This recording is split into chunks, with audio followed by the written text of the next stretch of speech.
Nakakita na ba kayo ng sili na purple? Ayan siya, yung bunga niya purple. Tapos yung kung mahinog siya, ayan, red na siya. First time kong nakakita ng sili na color for purple kung hilaw pa. Tapos pag mahinog siya, mag-red naman yung kulay niya. Ayan yung tapos yung kulay ng ano niya, yung dahon, medyo green violet din. Hindi siya masyadong green, masyado kagaya ng ibang sili. Ayan.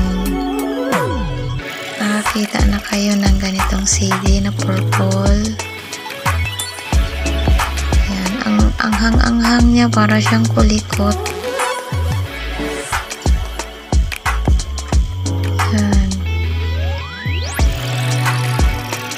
Maganda siya pag sa maliit lang siya na lata nakatanim, pero yung puno niyang lalaking matangkad tapos mataba. Ayan yung hinog na ng bunga. Tapos yung hilaw, purple yung hilaw.